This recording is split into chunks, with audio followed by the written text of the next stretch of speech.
Hotep, cher Kamit. Aujourd'hui, je vais parler avec vous des totems. Ici, il ne s'agit pas d'un animal totem qui est lié à votre date de naissance, non. Il s'agit ici d'un totem maléfique, d'une entité qui est insérée dans le corps d'un individu pour des raisons particulières. Alors, quelles sont les raisons pour lesquelles les gens installent des totems dans le corps des personnes? Comment est-ce que ces personnes opèrent? Quels sont les symptômes? Quelles sont les conséquences? Et comment résoudre ce type de problème? Voilà donc les points sur lesquels nous allons partager.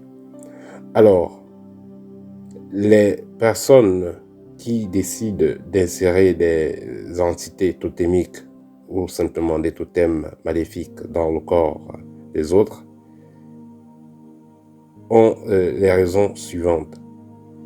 La première raison, c'est que voilà, vous avez un parent qui fait partie d'une loge, d'une confrérie maléfique et qui a fait des alliances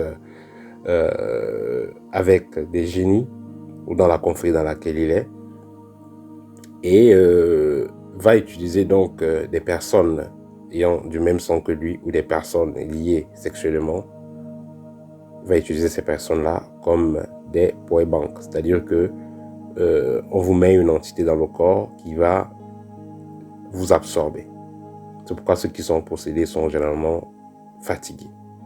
Et voilà, et parfois on constate une accélération de vieillesse parce que ces personnes sont utilisées. Et comme je l'ai dit, généralement, celui qui le fait, c'est un parent direct ou ça peut être un oncle, ça peut être, voilà, ça peut être une tata. Voilà, il y a aussi les cas où les employeurs peuvent posséder leurs employés, certaines conditions. Ensuite, on peut vous insérer une entité totémique tout simplement par jalousie. C'est-à-dire que, voilà, vous avez, j'ai eu à visiter un village dans le passé, sur la zone de Matom, il y a une dame qui était un peu comme une folle là, et pas du tout jolie. Et d'après ce que les gens disent, c'est que cette femme était très belle dans la jeunesse, dans le passé, elle était très très belle, mais on l'a lancé un sort et elle a commencé à être paralysée et elle est subitement devenue laide. Voilà. Donc c'est pour dire que c'est des... voilà, les gens peuvent lancer un totem à quelqu'un simplement par méchanceté, par jalousie. Voilà, vous faire vous éteindre à petit feu. Dans certains cas, ça peut pousser même des personnes à se suicider. Quand vous voyez des personnes, des gens qui sont dans des loges lycéphétiques et qui boivent du sang, qui mangent la chair humaine, qui font des pratiques bizarres, ces personnes sont possédées. Elles ont également des totems qui vont prendre contrôle de leurs actions et vont les pousser à faire des choses qu'elles ne sont pas supposées faire ou qu'elles n'ont pas envie de faire.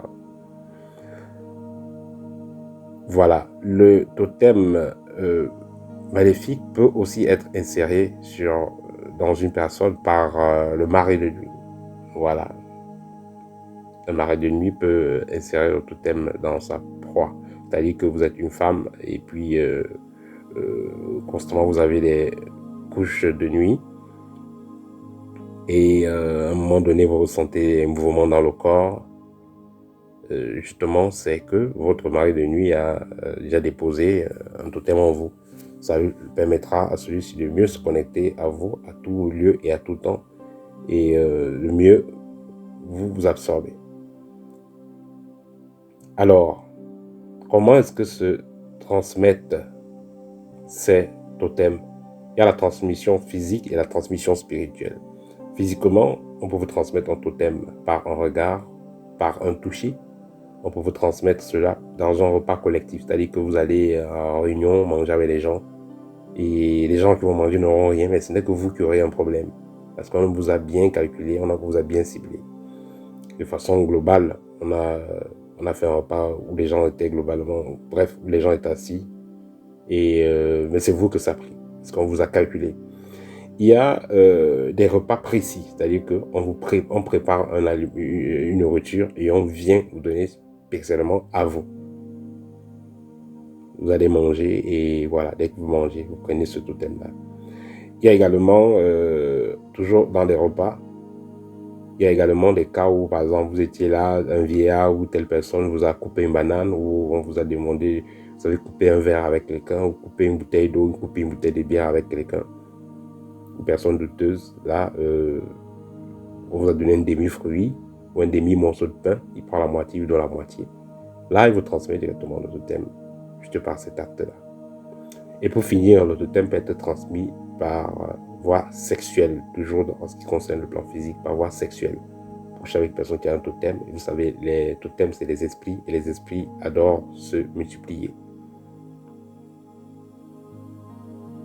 Donc, si vous couchez avec une personne qui a un totem, vous pouvez vous retrouver en train d'en avoir aussi.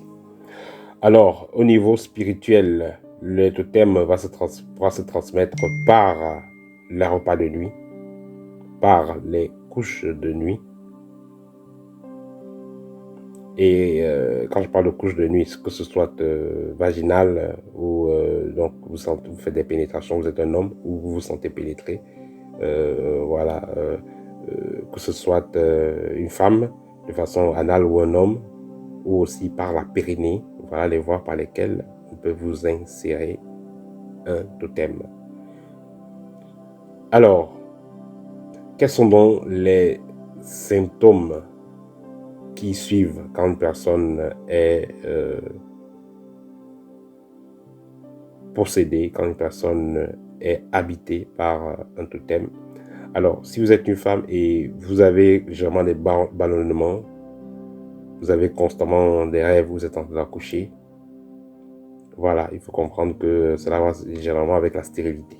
Vous dites qu'au niveau physique, vous ne pouvez pas tomber enceinte. Et dans ce cas, parfois, il y a même des troubles de cycle. Vous n'avez même, ne signez même pas. Voilà, ça va... ça peut être géré, il peut y avoir une solution, mais ça prend du temps. Voilà, c'est quand on vous a marié à un esprit, vous avez un totem. Parfois, donc, le ventre sera ballonné quand vous serez enceinte dans l'autre monde. Et après, le ventre est ballonné, tout votre corps gonfle, vous prenez du poids, bizarrement. Dès que vous allez accoucher dans l'autre monde, le ventre va réduire et vous allez reprendre votre poids normal. Il y a également la perte de cheveux, le noircissement d'ongles, la perte de cheveux. Il y a les pertes de mémoire qui va venir, un vieillissement précoce, dont vous vieillissez bizarrement. Voilà, et dans certains cas, vous avez les troubles de comportement. Vous êtes là, vous avez les pertes de mémoire, vous ne savez pas ce que vous voulez, troubles de comportement. Ça, c'est dû aussi à des totems. Comme conséquence, également, voilà, autant pour moi, comme conséquence, vous avez la perte de chance. Quand vous avez un totem, vous ne pouvez pas trouver un bon travail, vous ne pouvez pas avoir de l'argent assez naturellement comme tous les autres. Vous avez des difficultés au niveau des relations ne peuvent pas durer, et il faut noter que quand vous avez un totem venant d'un mari de nuit, automatiquement votre mari se fera attaquer, ou c'est un homme, votre femme se fera attaquer, donc ce sera difficile de garder un partenaire ou une partenaire. Elle ressentira cette négativité là et prendra des distances si elle est sensible, mais sinon elle verra tout simplement sa vie bloquée et détruite. Et il faut noter que comme je l'ai dit au départ, les totems sont des esprits et les esprits aiment se multiplier, ce qui fait que si vous avez une anxiété totémique dans votre corps, ça peut contaminer vos proches, c'est-à-dire votre femme, votre mari, vos enfants, les gens avec qui vous vivez, parce que les esprits aiment se multiplier. Vous avez eu des cas où une dame est possédée, elle part à l'église depuis des années, elle se fait délivrer, après ça part, ça revient, que quand elle est possédée, il peut avoir des prêtres, il peut avoir des mystiques, on le traite, après ça revient. Justement, c'est parce que non seulement l'esprit aime se multiplier, mais l'esprit aussi Quand il a déjà été habitué à vivre dans le corps d'un humain, il ne veut plus vivre ailleurs, hors de ce corps. Donc, quand on va l'enlever, il fera toujours tout pour revenir. C'est pourquoi c'est bien beau d'aller se faire traiter chez les Nganga ou chez les prêtres quand vous avez de pareils problèmes, ou chez les mystiques, où vous voulez. Mais le plus important sera pour vous d'apprendre à vous en débarrasser vous-même. Alors, la bonne nouvelle, c'est que nous avons une formation, la formation libre, destinée à ceux qui ont des problèmes de possession, de marée de nuit, des attaques qui ne finissent pas. Nous avons ce programme de libération spirituelle qui se déroule sur 1 mois. Et comme je l'ai dit, pour ceux qui m'ont déjà suivi parler de cela, c'est une formation qui est garantie à vie. Non seulement on vous aide à résoudre le problème, mais on vous aide à mieux comprendre ce qui s'est passé et à mieux vous défendre. On vous apprend à contrôler vos propres énergies ainsi que vos portes spirituelles. C'est-à-dire que vous serez désormais responsable de laisser entrer et sortir ce que vous voulez de votre corps.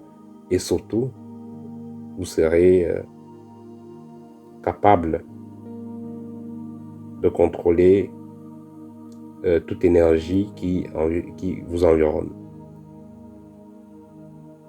Parce que le tout n'est pas uniquement de se faire libérer.